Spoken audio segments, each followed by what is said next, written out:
ఇంకా అనేకమైన పరికరాలు చేస్తున్నాడు.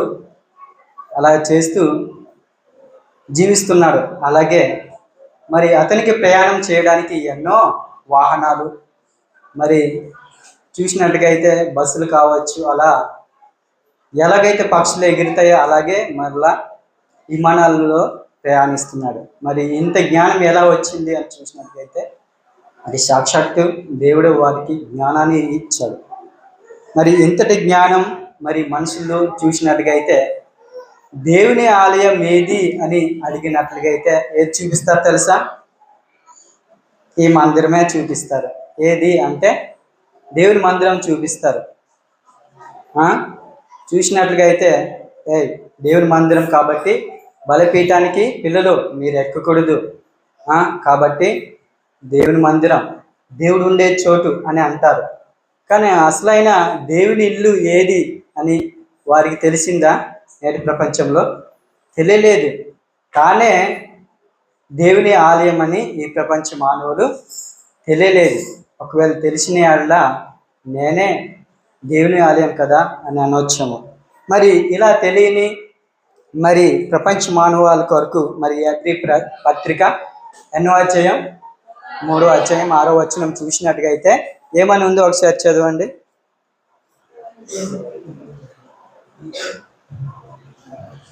చదువుకుందాం. అయితే క్రీస్తు కుమారుడై ఉండి ఆయన ఇంటి మీద నమ్మకముగా ఉన్నాడు. ధైర్యమును నిరీక్షణ వలన ఉత్సాహమును తుది మట్టుకు స్థిరముగా చేపట్టిన ఎడల మనమే ఆయన ఇల్లు. అక్కడ చూశారు కదా, ఎవరు దేవుని ఇల్లు? మనమా లేక ఈ మందిరమా? ఎవరు? మనమే దేవుని మందిరం. దేవుని ఆలయం ఎవరు? మనమే. మరి నేటి ప్రపంచం చూసినట్టుగా అయితే దేవుని మందిరం ఏదంటే చర్చిలు చూపిస్తారు. అలాగే ఇటుకలు కట్టిన, అలాగే సిమెంట్ గోడలతో కట్టిన ఇది మందిరం వద్ద దేవుని కట్టిన మందిరం కాదు. అందుకని మరి ముందుగా మనం చూసినట్టుగా అయితే ఆయనే మన ఇల్లు అని మనము నేర్చుకున్నాము. నమ్మకంగా ఉన్నాడు. ఎవరు? యేసుక్రీస్తు అన్నమాట. ధైర్యము నిరీక్షణ. నిరీక్షణ అంటే ఏంటి? ఎదురు చూపు. ఎవరు కొరకు ఎదురు చూడాలి? యేసుక్రీస్తు కొరకు. ఉత్సాహమును తుది మట్టుకు స్థిరంగా చేపట్టిన ఎడల మనమే ఆయన ఇల్లు అని చెబుతున్నాడు. అలాగే 2 కొరింథీ 6వ అధ్యాయం 18వ వచనం చూసినట్టుగా అయితే అక్కడ కూడా మరి ఎవరు మందిరం అని చెప్పబడుతుందో తెలుసుకోండి.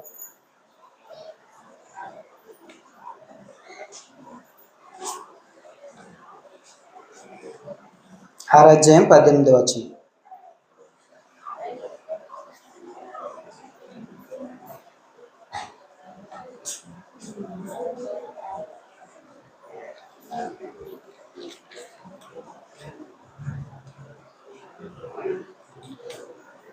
చదువుతారా?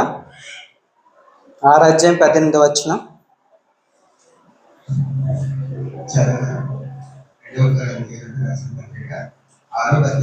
మరియు నేను మిమ్మల్ని చేర్చుకుందును, మీకు తండ్రినై ఉందును, మీరు నాకు కుమారులనై ఉందురని సర్వశక్తి గల ప్రభువు చెప్పుచున్నాడు.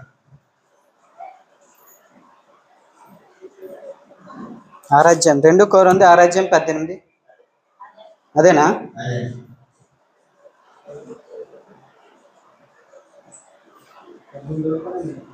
18. 6వ అధ్యాయం 2 కొరింథీ 6వ అధ్యాయం 18. సరే చదువుతాను. దేవుని ఆలయమునకు విగ్రహములతో ఏమి పొందిక? మనము జీవం గల దేవుని ఆలయమై ఉన్నాము. అందుకు దేవుడిలాగా చదివిస్తున్నాడు. ఎవరు ఇక్కడ చెప్పబడుతుంది? దేవుని ఆలయం విగ్రహాలతో ఏమి పోలిక చూస్తారు? విగ్రహం కాదు దేవుని ఆలయం, మనమే అని ఇక్కడ దేవుని వాక్యం దేవుడు చెప్తున్నాడు. జీవం గల దేవుని ఆలయం ఎవరు అంటే మనమే. మరి ఈ లోకంలో చూసినట్టుగా అయితే మరి విగ్రహాలకి దేవుని ఆలయంగా, ఒక దేవుని మందిరానికే చెబుతారు. కానీ విగ్రహాలకి కట్టిన గోడల్ని, అలాగే చర్చిల్ని దేవుని ఆలయం కాదు, దేవుడు చర్చి బిల్డింగ్లో ఉండు అని ఇక్కడ మనకి తెలియజేస్తున్నాడు. అలాగే 1 కొరింథీ 6:19.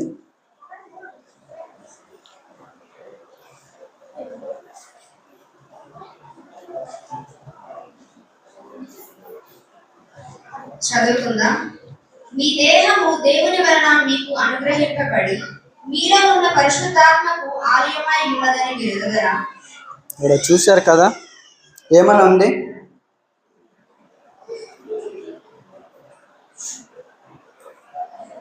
మీ దేహము దేవుని ఆలయమై ఉన్నదని మీరు ఎరుగురా అని ఉన్నది. మన దేహం ఎవరిని ఆలయం అంట? దేవుని ఆలయం అండి. మరి ఈ దేవుని ఆలయం మరి ఎవరో ఎంటర్ అవుతుండ్రు. మరి ఎవరు అంటే, మనపై లోబడ్డానికి ఒక వ్యక్తి వస్తున్నాడు. ఇలా ఎన్నో కష్టపడి కట్టిన ఇల్లు ఒక వ్యక్తి మనం పునాది నుండి అలాగా కట్టుకొని వెళ్తూ స్లాబ్ వేస్తాము, అన్నీ చేసిన తర్వాత సరే ఇటది ఇల్లు ఓపెనింగ్ అవుతుంది అనే టయానికి, లేక ఇల్లు ఓపెనింగ్ చేసే టయానికి ఒక వ్యక్తి వచ్చి ఇది నా ఇల్లు అని అంటే ఎవరైనా ఊరుకుంటారా? కాదు కదా. అలాగే ఆ సందర్భంలోనే ఇక్కడ అపోస్తలు 7:47 నుండి 50 చదివితే అక్కడ తెలుస్తుంది. ఇంత విలువైన ఇల్లుని కట్టుకున్న దేవుణ్ణి ఒక వ్యక్తి ఎంటర్ అవుతుండు. 7:47. అయితే సొలొమోను ఆయన కొరకు మందిరం కట్టించాడు. ఆయనను ఆకాశము నా సింహాసనం, భూమి నా పాదపీఠము, మీరు నా కొరకు ఎలాంటి మందిరం కట్టలేదు, నా విశ్రాంతి స్థలమేది. క్షమించండి, ఇక్కడ సొలొమోను అంటున్న మాట అండి. ఏంటంటే సొలొమోను అంటున్న మాటే, సొలొమోను ఒక కోరిక వచ్చింది. ఏంటంటే దేవుడు మరి గుడారంలో ఉండిపోయాడు. మరి ఆయన కొరకు ఒక మందిరం కట్టాలని ఒక ఆలోచన వస్తుంది. అందుకని దేవుడు అంటున్న మాటన, అయితే సొలొమోను ఆయన కొరకు మందిరం కట్టించెను. అపోస్తలుల 7:47. అయితే సొలొమోను ఆయన కొరకు మందిరం కట్టించాను. ఆకాశము నా సింహాసనము, భూమి నా పాదపీఠము, మీరు నా కొరకు ఎలాంటి మందిరం కట్టుదురు, నా విశ్రాంతి స్థలం ఏది. ఇక్కడ చూసినట్టుగా అయితే ఎలాంటి మందిరం కట్టిస్తారు, నా విశ్రాంతి స్థలం ఏది అని చూసినట్టుగా అంటున్నాడు. అంటే మరి మనుషులు కట్టించిన మరి మందిరాలని దేవుని ఆలయంగా అవుద్దా అని అంటున్నాడు. ఎలాంటి మందిరాన్ని కట్టిస్తారు, ఇవన్నీ నా హస్తకృతులు కావా అని అంటున్నాడు. అంటే మనుషులు కట్టించిన ఇల్లు దేవుని ఇల్లు అవుతాయా? అవ్వండి.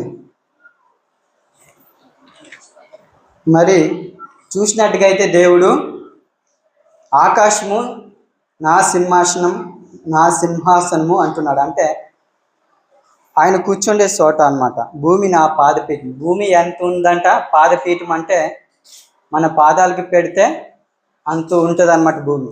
అలాంటి వ్యక్తిని మందిరం ఎలా కట్టించగలరు అని ఇక్కడ దేవుడు అంటున్నమాట. మరి ఒక వ్యక్తి చూసినట్టుగైతే తన ఇల్లు ఎలా కట్టించుకుంటాడు? తన అంతగా ఇల్లు కట్టించుకుంటాడు కదా. అలాగే మనం కూడా దేవుడు తన సరిపోయినంత ఇల్లుగా మనము కట్టించుకున్నాడు. ఎలా అని చూసినట్టుగైతే యోబు గ్రంథము 10:8 నుండి 11 చూసినట్టుగైతే,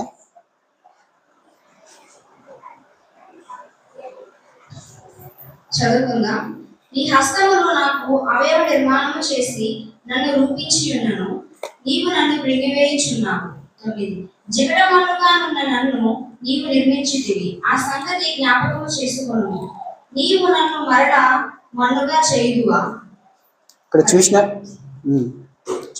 ఒకడు పాలు పోసినట్లు నీవు నన్ను పోసితివి కదా.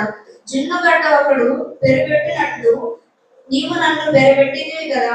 11. చర్మముతోను మాంసముతోను నీవు నన్ను కప్పితివి. ఎముకలతోను నరములతోను నన్ను సంబంధించితివి. ఇక్కడ చూసినట్టుగా అయితే మనిషి యొక్క నిర్మాణం దేవుడు ఎలా నిర్మించాడా అనేది ఇక్కడ చూస్తున్నాం. ఎలా నిర్మించాడంటే చర్మంతోను మాంసంతోను నీవు నన్ను కప్పితివి కదా, ఎముకలతోనూ నరములతోనూ నన్ను సంధి చేసితివి కదా. ఇక్కడ చూసినట్టుగా అయితే ఒక ఇల్లు కట్టాలంటే ఒక ఇసుకతోని సరిపోద్దా, లేక ఒక సిమెంట్ ఉంటేనే ఇల్లు అయిపోద్దా, ఇంకా ఒక ఇటుక బెడ్ ఉంటేనే సరిపోద్దా? అన్నీ ఉండాలి. ఇసుక ఉండాలి, సిమెంట్ ఉండాలి, ఇటుక ఉండాలి, అలాగే గజాలు ఉండాలి. అలాగే ఒక మనుష్యుడు తయారవ్వాలంటే, ఒక మనిషిగా రూపొందించాలంటే ఏమేమి ఉండాలంట? చర్మంతోనూ మాంసంతోనూ ఎముకలు నరములతోని దేవుడు తయారు చేశాడు. మరి ఇలా కష్టపడి తయారు చేసిన ఇల్లు ఎవరు ఆక్రమిస్తున్నాడంట? సాతానంట, అపవాదంట. ఇంత ఖరీదైన మరి ఇంత విలువైన ఇల్లుని ఒక వ్యక్తి ఆక్రమిస్తున్నాడు. మరి ఎలా ఆక్రమిస్తున్నాడు, మరి ఎవరు ఆక్రమిస్తున్నారు అనేది మనం నేర్చుకుందాం. 2 తెస్సలోనిక 2వ అధ్యాయం 4వ వచనం చదువుదాం. 2 తెస్సలోనిక 2వ అధ్యాయం 4.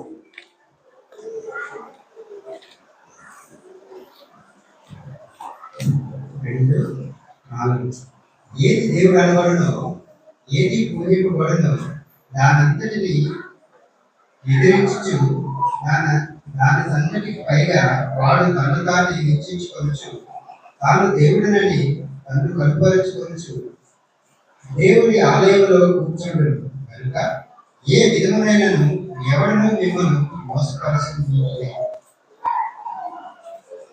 అక్కడ చూసినట్టుగా అయితే ఏది దేవుడు అనబడనో, ఏది పూజింపబడనో దానంతటిని ఎదిరించి ఎలా కూర్చున్నాడట? ఎదిరించి కూర్చున్నాడు. ఎవరు? అపవాది, సాతాను.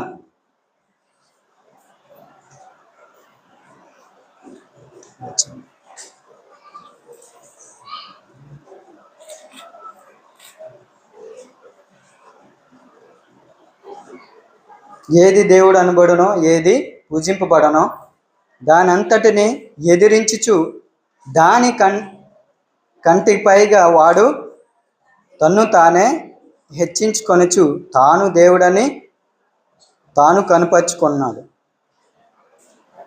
దేవుని ఆలయంలో కూర్చుండును గనుక ఏ విధముగానైనాను ఎవడును మిమ్మల్ని మోసపరచనీయకుడు. ఇక్కడ చూసినట్టుగా అయితే ఏది దేవుడు అనబడును, ఏది పూజింపబడింది. ఇక్కడ చూసినట్టుగా అయితే యోహాను సువార్త 1వ అధ్యాయం 1 ఏటని ఉన్నది? ఆది యందు వాక్యం ఉంది, వాక్యము దేవుడై ఉండెను. ఆ వాక్యాన్నే మరి దేవుడు ఉండాల్సిన స్థానాన్ని ఎవరు ఉంటున్నాడు? ఇక్కడ సాతాను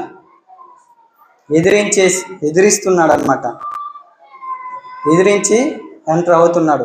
మరి ఇలా ఇలువ పెట్టిన మరి చేసిన ఇల్లుని సాతాను మరి ఆక్రమిస్తున్నాడు, కూర్చుంటున్నాడు. దేవుడు కట్టించిన ఇల్లులో సాతాను కూర్చుంటున్నాడు. మరి నేనే దేవుడని కూర్చుంటున్నాడు అన్నమాట. అందుకని దేవుడు ఏం చేస్తున్నాడు తెలుసా? తలుపు యొద్ద నుండి తట్టుచున్నాడు. ప్రకటన 3వ అధ్యాయం 20వ వచనం చూసినట్టుగైతే 3వ అధ్యాయం 20వ వచనం.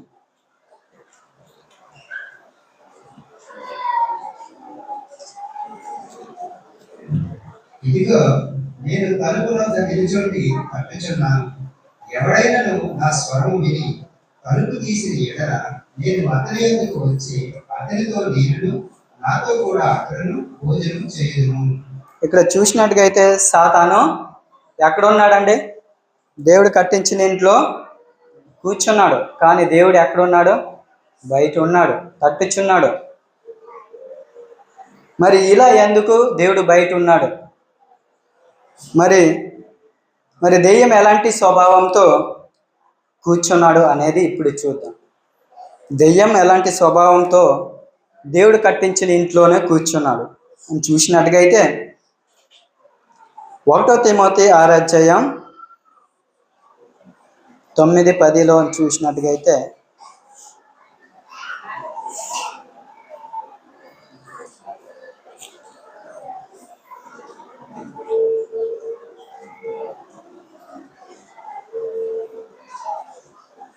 చదువుకుందాం.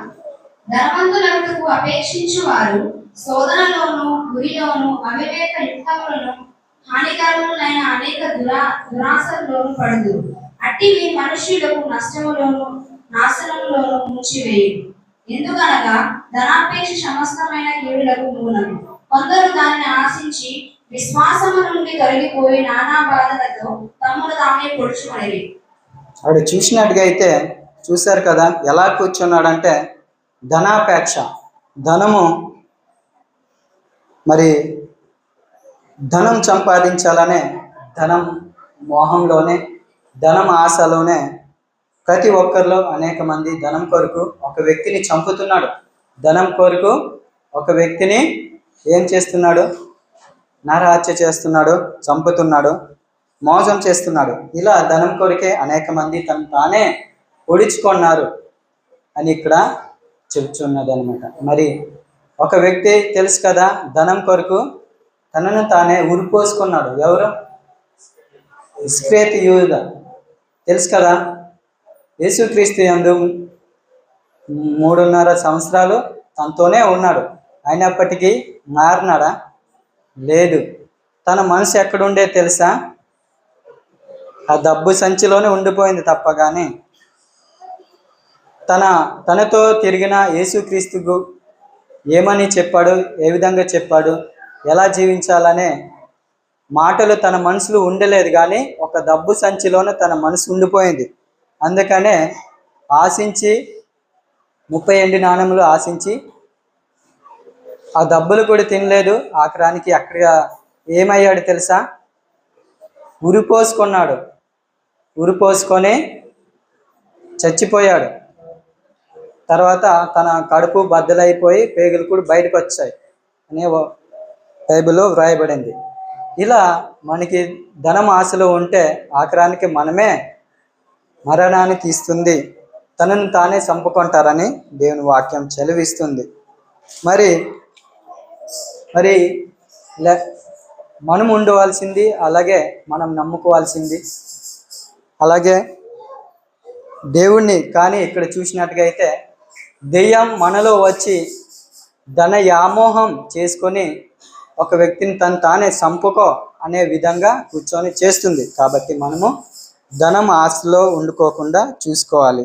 అలాగే మరి లూకా సువార్త 16:3 చూసినట్టుగా అయితే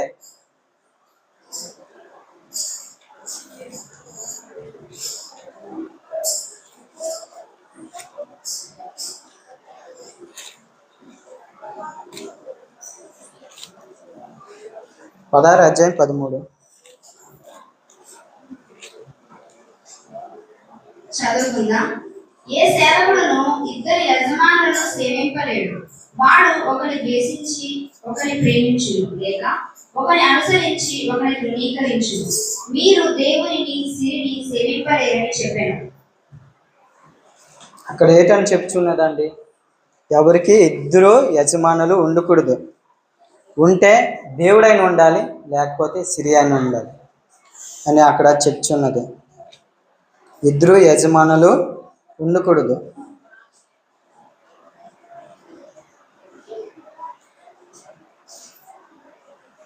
ఏ సేవకుడు ఇద్దరు యజమానులను సేవింపలేడు. ఒకరిని ద్వేషించి ఒకరిని ప్రేమించును, లేక ఒకరిని అనుసరించి ఒకరిని తృణీకరించును. మీరు దేవుణ్ణి సిరిని సేవింపనేరనని చెప్పాను. ఇక్కడిని మనం చూసినట్టుగా అయితే మరి దేవుడిని సేవిస్తాము, అలాగే సిరి కూడా, డబ్బుని కూడా మరి ఏం చేస్తాము, సేవిస్తాము అన్నమాట. కానీ ఇక్కడ ఇలా ఉండకూడదు. మీరు దేవుణ్ణే సేవించాలి తప్ప కానీ మరి సిరిని సేవింపకూడదు, పూజింపకూడదు అని ఇక్కడ బైబిల్ చెబుతున్నది. మరి లోకంలో చూసినట్టుగైతే ధనమే లేక డబ్బే దేవుడిగా అయిపోయింది.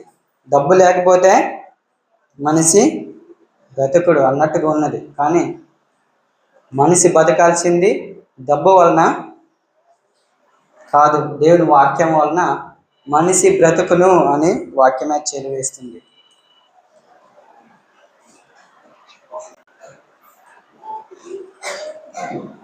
అలాగే మరి మనిషి హృదయంలో మరి ఏ విధంగా మరి కూర్చున్నాడు అని చూసినట్టుగైతే మార్కో 7:21 చూసినట్టుగైతే 21 నుండి 23 చూసినట్టుగైతే లోపల నుండి అనగా మనుషుల హృదయం నుండి ఏటేటి వస్తున్నాయి దాట చదవండి ఒకసారి. చదువుకుందాం. లోపలి నుండి అనగా మనుష్యుల హృదయములలో నుండి దురాలోచనలను, జారత్వములను, దొంగతనములను, నరహత్యలను, వ్యభిచారములను, లోభములను, చెడుతనములను, కృత్రిమములను, కామ వికారములను, మత్సరమును, దేవదూషణయు, అహంభావమును, అవివేకమును వచ్చును.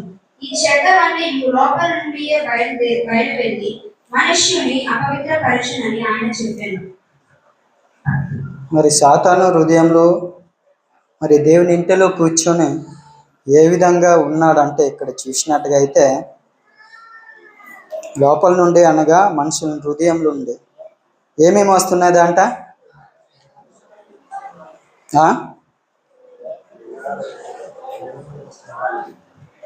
మనిషి హృదయంలో నుండి ఏమి వస్తున్నది? దుర ఆలోచనలు, ఇంకా జారత్వములు, అపవిత్రత,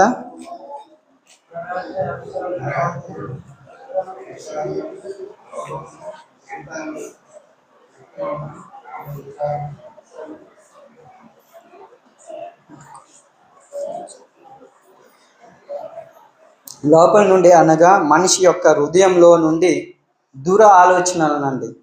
ఎప్పుడైతే సాతాను హృదయంలో ఉంటాడో అలాంటి వ్యక్తులకి ఏమేమి ఉంటాయి తెలుసా? దుర ఆలోచనలు, చెడ్డ తలంపులు, చెడు తలంపులు, తనది కానిది ఆశించడం అన్నమాట, దుర ఆలోచనలు. ఇంకా జారత్వం, ఇంకా దొంగతనము, నరహత్య, ఇంకా వ్యభిచారము, లోభము, చెడుతనములు, కృత్రిమములను, కామ వికారము, మత్సరమును, దేవదూషణ, అహంభావము, అవివేకము. ఇవన్నీ ఎప్పుడు వస్తుందంటే సాతాను తన హృదయంలో ఉన్నప్పుడే ఇవన్నీ వస్తాయి. ఒక వ్యక్తి చంపినంత మాత్రాన మనము నరహంతకుడా కాదు. కానీ అక్కడ చూసినట్టుగా అయితే నరహంతకుడు ఎప్పుడు అంటే 1 యోహాను పత్రిక 3:10 చూసినట్టుగా అయితే తన సహోదరుని ద్వేషించిన వాడు నరహంతకుడు అని అక్కడ బైబిల్ చదివిస్తుంది.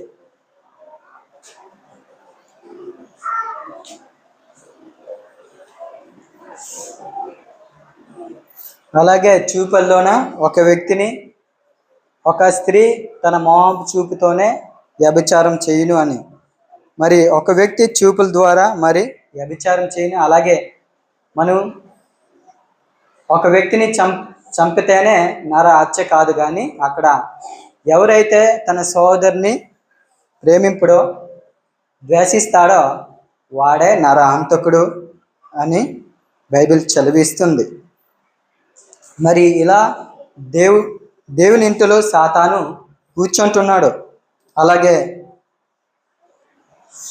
కామ కోరికలు గురించి మనం చూసినట్టుగైతే ఇర్మియా 2:33 చూసినట్టుగైతే అక్కడ కామము తీర్చుకొనుటకైనా ఎంతో ఉపాయంగా నటించుచున్నాడు. అక్కడ చూసినట్టుగైతే ఒక వ్యక్తిని ఇతరుల మీద తన కామాన్ని కోరికను తీర్చుకోవాలనే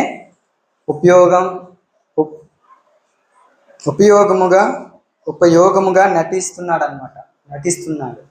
ఎప్పుడు అంటే సాతాను తన హృదయంలో ఎప్పుడైతే ఎంటర్ అవుతాడో అలాంటి ఆలోచనలు కలుగుతుంది, అలాంటి లక్షణాలు అతని నుండి బయటకు వస్తుంది. అలాగే మరి యోహాను సువార్త 8:44, యోహాను సువార్త 8:44 ఒకసారి చదవండి.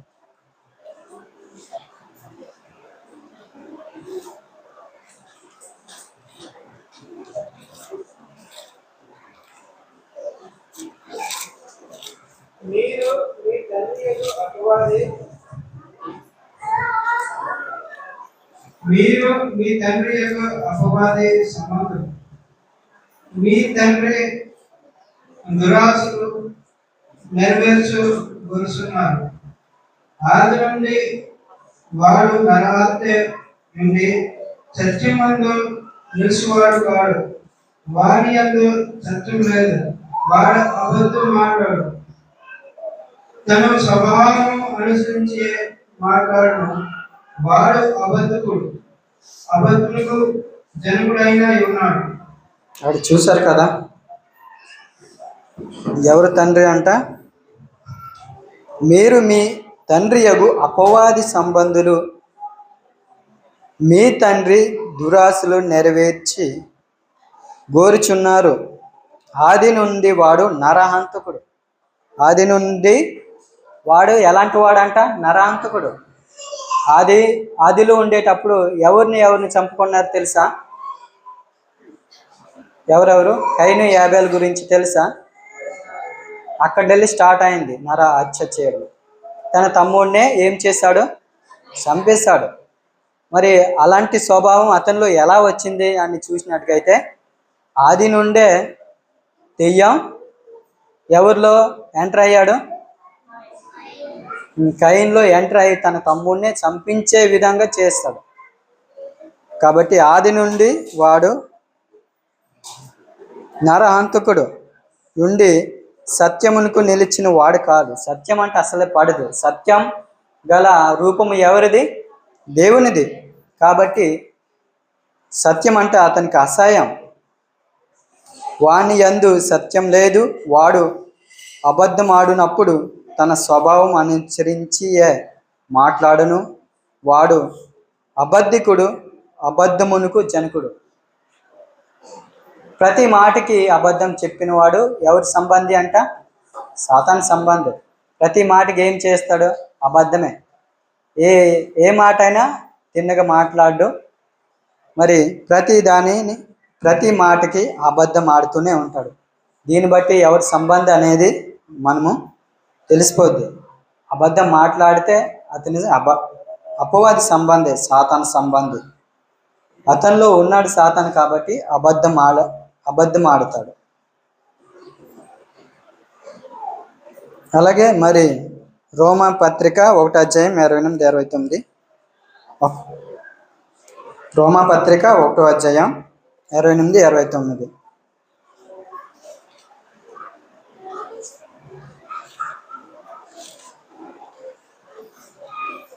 మరి సాతాను సోటిస్తే ఎలాంటి స్వభావం ఉంటుందో అనేది రోమా పత్రిక 1:28. మరియు వారు తమ మనస్సులో దేవునికి చోటియ్యబడని పోయి కనుక చేయరాని కార్యములు చేయుటకు దేవుడు భ్రష్ట మనస్సుకు వారిని అప్పగించాడు. అట్టి వారు సమస్తమైన దుర్నీతి చేతను, దుష్టత్వము చేతను, లోభము చేతను, ఈర్ష్య చేతను నిండుకొని మత్సరము, నరహత్య, కలహం, వైరముతో వాటితో నిండిన వారే. అది ఇక్కడ ఎవరు చోటు ఇచ్చారంట? సాతాను, దెయ్యం. మరియు వారు తమ మనుషులు దేవునికి చోటు ఇవ్వలేదంట. చోటియ్య నొల్లకపోయారు కనుక చెయ్యరాని కార్యములు ఏవైతే దేవుడు చేయమన్నాడో అది చేయకుండా దేవునికి విరోధంగా కార్యములు అన్నమాట. కార్యములు చేయుటకు దేవుడు భ్రష్ట హృదయమునకు వారికి అప్పగించును. ఎప్పుడైతే ఇలాంటి చేయరాని కార్యములు వారిలో ఉంటే అలాంటి స్వభావమే దేవుడు అప్పగించేస్తున్నాడంట. దేవుడు భ్రష్ట హృదయ మనుషును అప్పగించను. అట్టి వారు సమస్తమైన దుర్నీతి చేత, దుష్టత్వం చేత, లోభం చేత, ఈర్ష్య చేతను నిండుకొని మత్సరము, నరహత్య, కలహము, కపటము, వైరమును వాటితో నిండిన వారై పొండగాడను, అపవాదకులకు, దేవదూషణులను, హింసకులను, అహంకారులను, బింకములాడు వారును, చెడ్డ వాటిని కల్పించు వారును, తల్లిదండ్రులకు కవిదేయులను, అవివేకులను. సో ఇవన్నీ ఇట్టి కార్యమును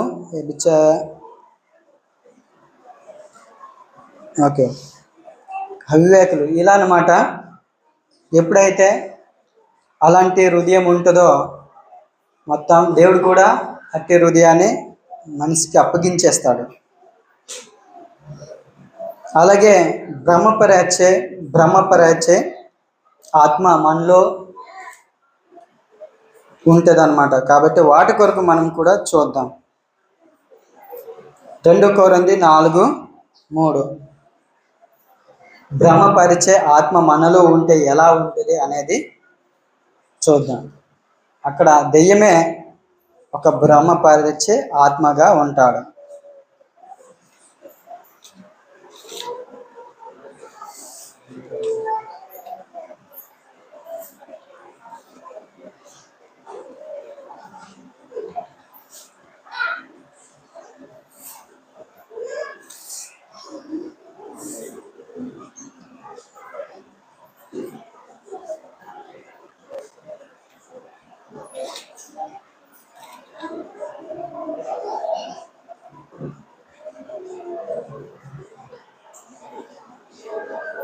చదువుదాం. దేవుని స్వరూపి అయి ఉన్న క్రీస్తు మహిమను కనుపరచుచు స్వత ప్రకాశము వారికి ప్రకాశింపుకుండు నిమిత్తము ఈ యుగ సంబంధమైన దేవత అవిశ్వాసులైన వారు మనోనేత్రములకు గ్రుడ్డితనము కలుగు చేసెను.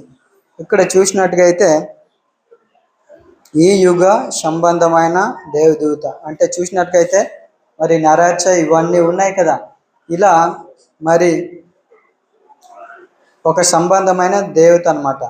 అవిశ్వాసులైన వారు మనోనేత్రాన్ని గ్రుడ్డితనంగా చేస్తారన్నమాట. ఇక్కడ చూసినట్టుగా అయితే మరి వాక్యాన్ని మరి విన్నే కూడా వారికి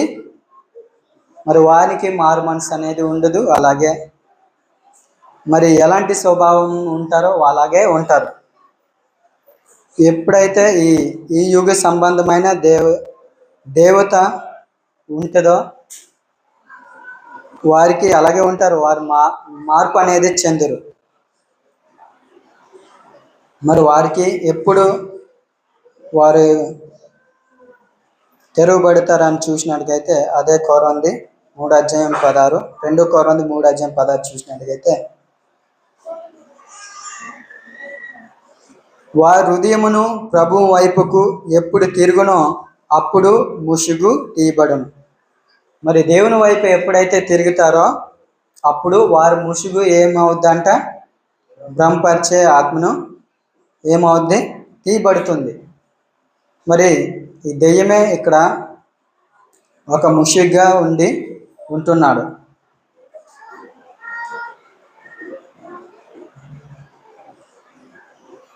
కాబట్టి మనము మరి దెయ్యం యొక్క స్వభావం మనలో ఉండుకోకుండా చూసుకోవాలి.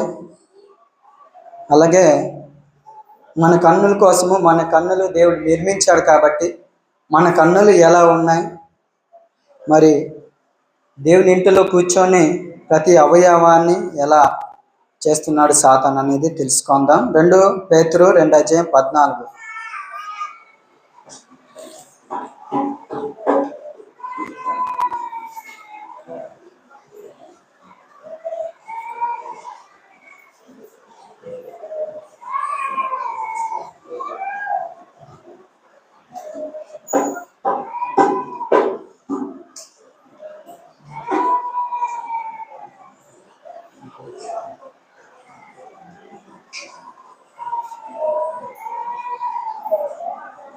చదువుదాం. 2 పేతురు 2:14. వ్యభిచారిని చూసి ఆశించుచు పాపం మానలేని కన్నులు గలవారు అస్థిరులైన వారు మనుషును మరులు కొల్పుచు లోభిత్వమందు సాధకము చేయబడిన హృదయం గలవారును శాపగ్రస్తులై ఉండరు. ఇక్కడ చూసినట్టుగైతే పాపం మానలేని కన్నులు ప్రతిదానికి ఆశించడం అన్నమాట. ఒక వస్తువు కావచ్చు, ఒక ఇల్లు కావచ్చు, అలాగే ఒక వ్యక్తి కావచ్చు, ఇలా ఆశించడమే పాపం అన్నమాట. పాపం మానలేని కన్ను ఇలా అన్నమాట. మనిషి హృదయంలో ఉండి సాతాను పాపం వైపుకు తిప్పుతున్నాడు. అలాగా మనం ఉండకూడదు అని చెబుతున్నాడు. అలాగే 2 తిమోతి 4:3 చూసినట్టుగైతే మన చెవులకు దేవుడే నిర్మించాడు, కానీ మనం ఎలాంటి వాటిని ఆలగిస్తున్నామో, ఎలాంటి వాక్యంపై మనము ఆసక్తి చూపుతున్నాం అనేది అక్కడ చూద్దాం.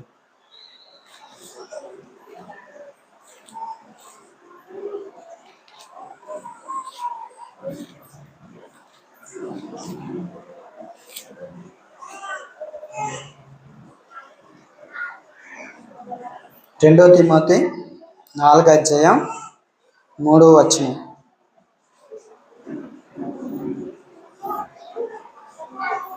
ఎందుకనగా చదువుదాం. ఎందుకనగా జనులు హిత బోధను సహింపక దురదగల చెవులు గలవారై తమ స్వకీయ దురాశలకు అనుకూలమైన బోధకులను తమ కొరకు పోగు చేసుకుని. ఇక్కడ చూసినట్టుగైతే సత్యవాక్యం ఎవరైనా చెప్పిన ఎడల ఒక వ్యక్తి మారడానికి, లేక సరైన వాక్యం చెప్పిన ఎడల ఆ వాక్యం నచ్చదు. హిత బోధ అని చూసినట్టుగైతే మంచి బోధ అన్నమాట. మరి మంచి బోధ మరి కొంతమందికి నచ్చదు. ఎందుకు తెలుసా? వారికి తమ హృదయంలో, ఎందుకంటే సాతాను ఉన్నాడు, సాతాను ఉన్న ఎడల మంచి బోధ అనేది నచ్చదు. కాబట్టి ఎలాంటి బోధ కావాలంట? వారి చెవులు ఎలాంటి బోధ కావాలి? హిత బోధన సహింపుగా దురద గల చెవులు గలవారే తమ స్వకీయ దురాశ అనుకూలమైన బోధకులను తమ కొరకు పోగు చేసుకుంటారు.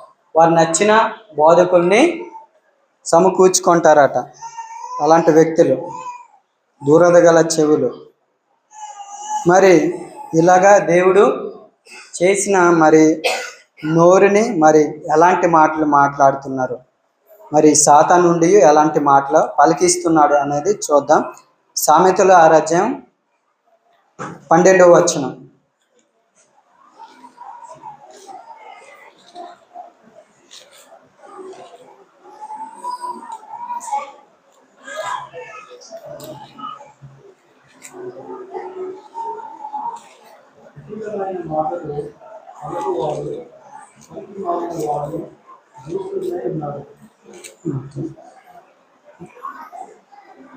చూశారు కదా, కుటిలమైన మాటలు, లేనిపోని మాటలు పలుకువాడు పనికి మాలిన వాడు దుష్టుడై ఉన్నాడు.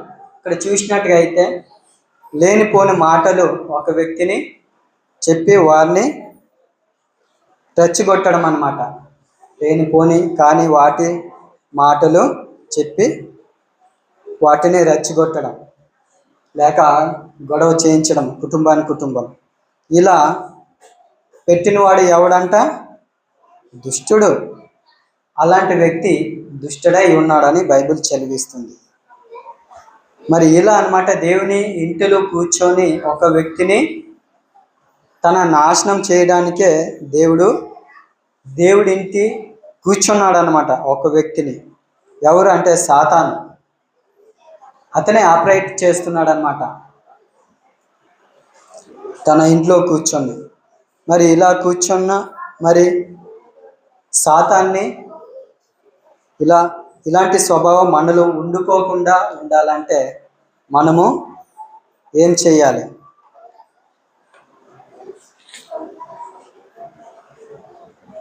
మరి సాతాను స్వభావం మనలో ఉండుకోకుండా ఉండాలంటే ఏం చేయాలి అని చూసినట్టుగా అయితే, ఒకటోది దేవుని వాక్యం చదవాలి. దేవుని వాక్యము చదవాలి. తెలిసిన వాక్యమే. కీర్తనలు 1:2 చెప్పండి. అదే, పాపుల మార్గం నడవక వాసులు కూర్చొని చోట కూర్చోండుక యెహోవా ధర్మశాస్త్రమును ఆనందించుచు దీవారాత్రము ధ్యానించువాడు ధన్యుడు. ఇలా దీవారాత్రము చదవాలి. అలాగే రెండోది ఏంటంటే మార్కో 14:38 మెలకుగా ఉండి ప్రార్థన చేయాలి. రెండోది మెలకుగా ఉండి ప్రార్థన చేయాలి.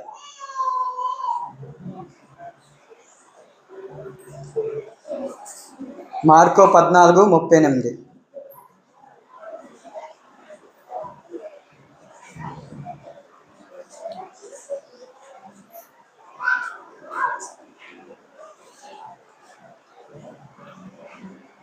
ఒకటో కొరింథీ 16-13 ఒకసారి చదవండి.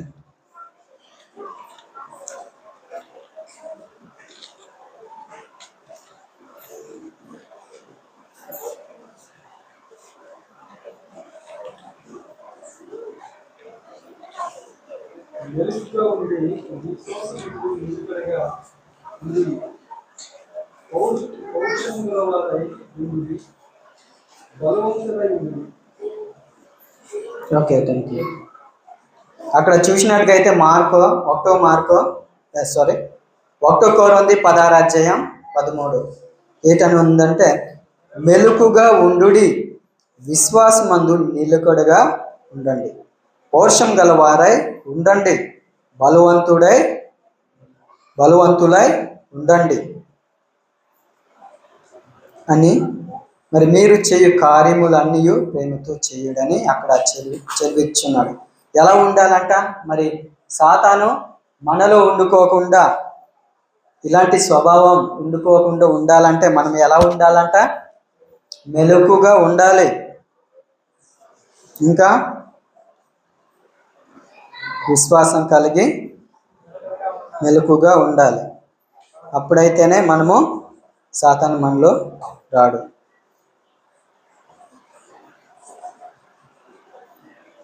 అలాగే ఏపీసీ 4 ఒకటో పేతురు 4:7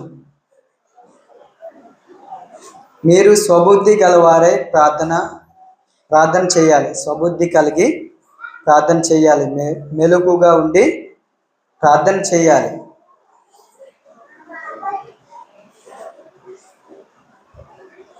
ఒకటో పేతురు 4:7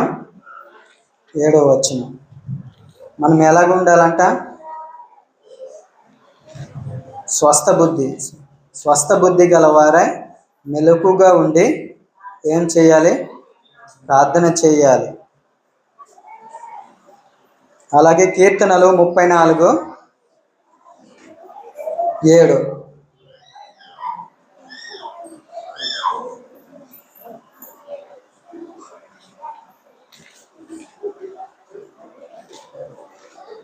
నా చదువుదాం. యెహోవాయందు భయభక్తులు గల వారి చుట్టూ ఆయన దూత కావలుగా ఉండి వారిని రక్షించును. ఎప్పుడైతే మనము యెహోవాయందు భయభక్తులు కలిగి ఉంటామో దేవుని దూతలు మన పక్షంగా ఉంచుతాడు, కావలుగా రక్షిస్తాడు అని ఇక్కడ తెలుసుకుంటున్నాం.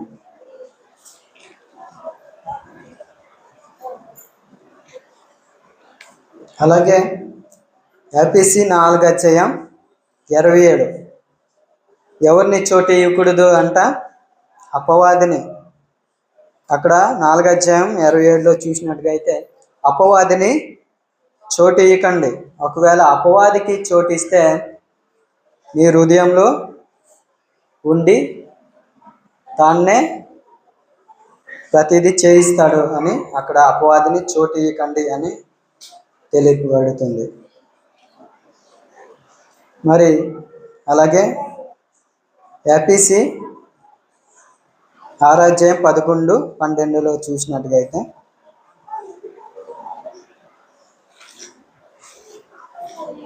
ఒకసారి చదవండి. మీరు అపవాది అక్రమణను ఎదిరించుటకు శక్తివంతులగినట్లు దేవుడిచ్చు సర్వాంగ కవచమును ధరించుకోండి. Okay, thank you. ఎలాగనగా మనము పోరాడినది శరీరులతో కాదు కానీ ప్రధానులతోనూ అధికారులతోనూ ప్రస్తుత అంధకార సంబంధులకు లోకనాథులతోనూ ఆకాశ మండలములను దురాత్మల సమూహములతోనూ పోరాడుతున్నాను. Okay, thank you. అక్కడ చూసినట్టుగా అయితే ఏటనుంది? మీరు అపవాదిని తంత్రములను ఎదిరించుటకు శక్తిమంతులు అగునట్ల దేవుడిచ్చి సర్వాంగ కవచము ఏం చేయాలంట? ధరించుకోవాలి. ఎలా అనగా మనము పోరాడునది శరీరులతో కాదు కానీ ప్రధానులతోనూ అధికారులతోనూ ప్రస్తుత అంధకార సంబంధులకు లోకనాథులతోనూ ఆకాశ మందున్న దూరాత్మ సమూహంతోనూ పోరాడుచున్నాను. ఇక్కడ చూసినట్టుగా అయితే ఎవరితో పోరాడాలంట? శాతానుతో. మరి ఇక్కడ కూడా అధికారులు ఉన్నారా, ప్రధానులు ఉన్నారా అని చూసినట్టుగా అయితే అవును, ఉన్నారు. ఈ లోకంలో చూసినట్టుగా అయితే అధికారులు ఉన్నారు, ప్రధానులు ఉన్నారు. అలాగే సాతాను కూడా అధికారులు ఉన్నారు, ప్రధానులు ఉన్నారు. మనకి కనిపించదు, అంధకారం కదా, వారికి కనిపించదు. మరి మనము వారితోనే పోరాడాలి అని మనం నేర్చుకున్నాం.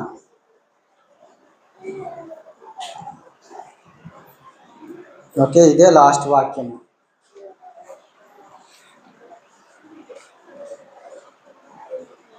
అర్థమైందా? ఏం చెప్పారు మాకైతే అస్సలు అర్థం కాలేదు అన్నట్టుంది కదా. ఓకే, సాతాను దేవుని ఇంటిలో కూర్చున్న దెయ్యం ఎలా కూర్చున్నాడో తెలిసింది కదా. అసలు దేవుని ఇల్లు ఏది? మనమే. మనలో ఎవరు ఎంటర్ అయ్యాడు? సాతాను. ఎలా కూర్చున్నాడు? నరహత్య, దొంగతనం, వ్యభిచారము, ఇలాగ అబద్ధము, మోసము, ఇలా కూర్చున్నాడు. ఇలా కూర్చోకుండా ఉండాలంటే మనం ఏం చేయాలి? వారిని చోటు ఇవ్వకూడదు. దేవుని వాక్యాన్ని చదవాలి దీవారాత్రులు, అలాగే ప్రార్థన చేయాలి. అర్థమైందా? Thank you. అర్థమైందని నేనైతే భావిస్తున్నాను. లేక అర్థం కాకపోతే ఎవరైనా అడగచ్చు.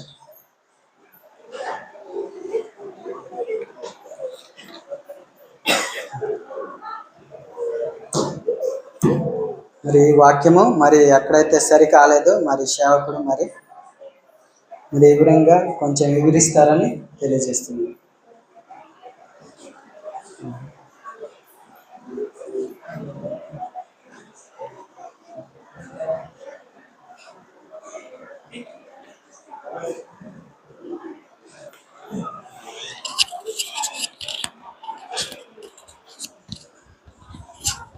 సరే.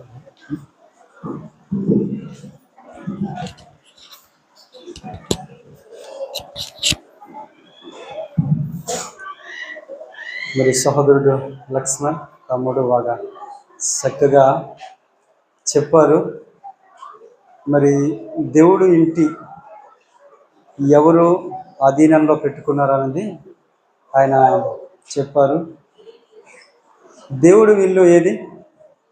ప్రార్థన ఈ చర్చ, ఈ బిల్డింగా కితునాసుగాయి మననే. దేవుని ఆలయం అంటే కొంతమంది ప్రార్థన మందిరం అనుకుంటారు. అందుకే మన జీవితం కన్నా ప్రార్థన మందిరాలే చాలా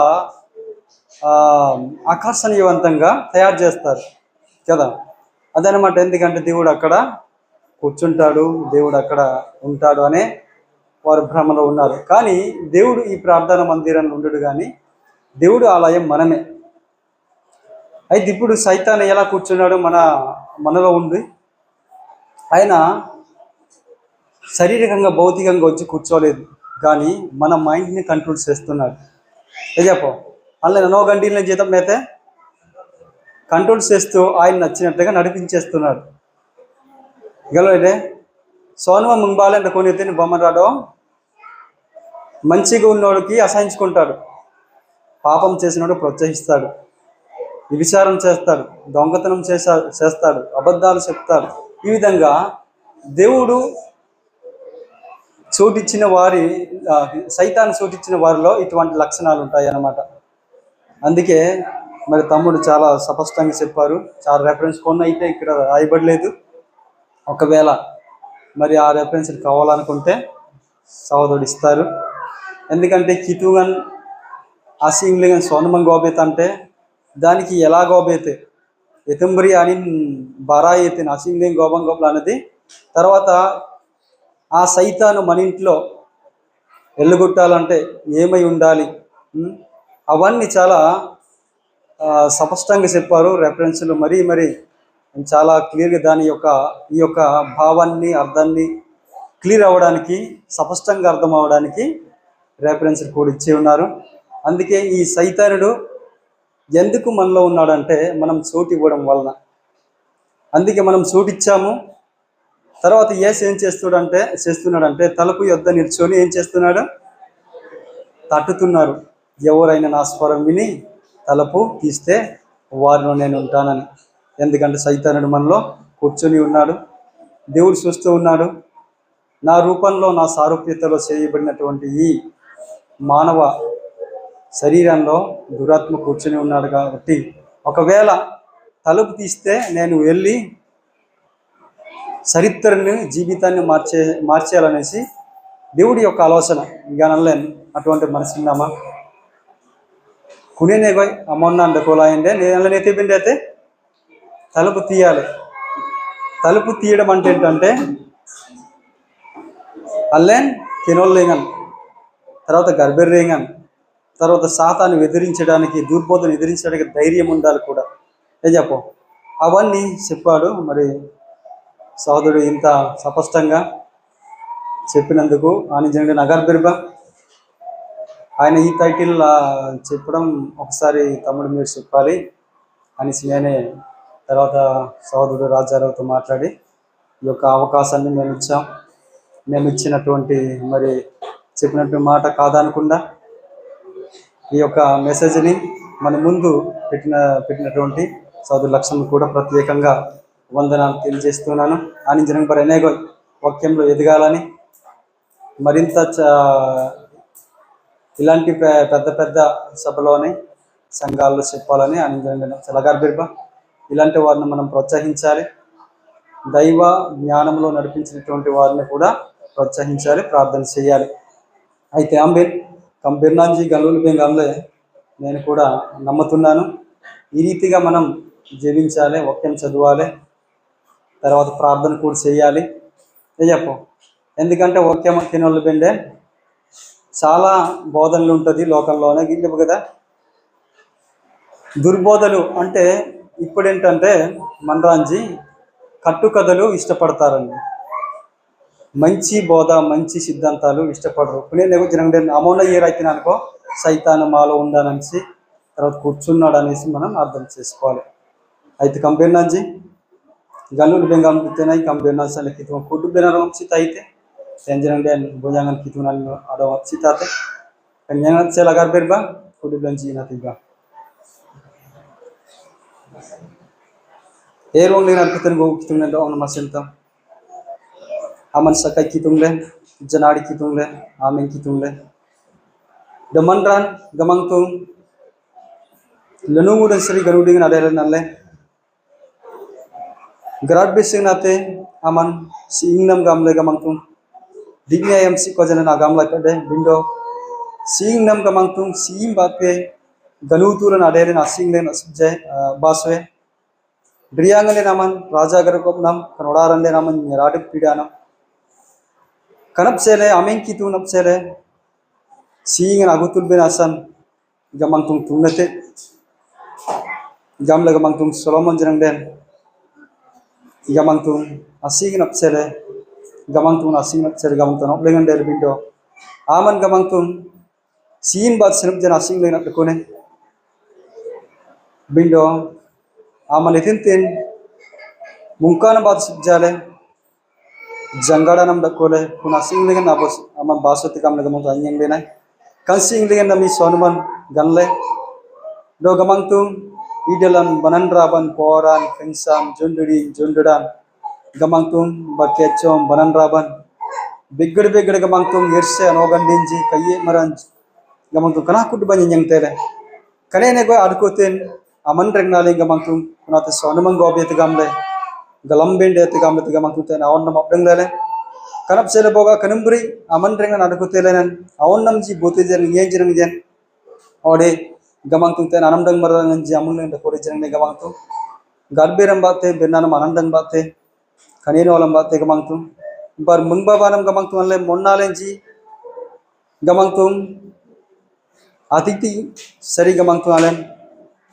ode aman uggar balen yirrainden kana kudduban gamangtung se te gamle gamangtung alen jeng aying le nai karap sele andang le jakud bawonnam ji kana kuddu baranji gamangtung amung lengen jeda ko lengen anin ji tungjing damle kanina bangsa royongan nyana bangsa dam nabe kana te sonumang goble kitungan asing lengan gamle gamangtung ani ji galam dam nabe ndo ani ji kuna kudduban gamangtung boga gasal node erse bara node erse ber node gitmade node kana kudduban gamangtung da korenden ani ji yebdam le galam dam le abangsa dam nabe nap sele do ani ji augar lengen ji amon nalengen ji aman dong na madak ko benap sele bangsa ji monanti aji gamangtung kanambri bangsa ge gamangtung pale gauk dang na on nam chang den tene laksman anjene ne gamangtung gallam barudi gamangtung baroki kunambri aman rengna rado loge randan loge sakai loge nyane benap sele jang mari jangan batana dong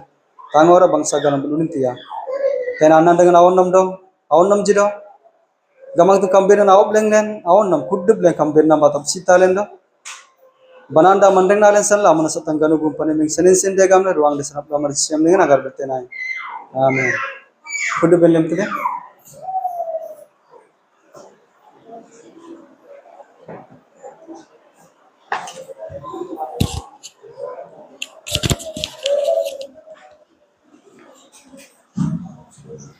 That's what I'm getting.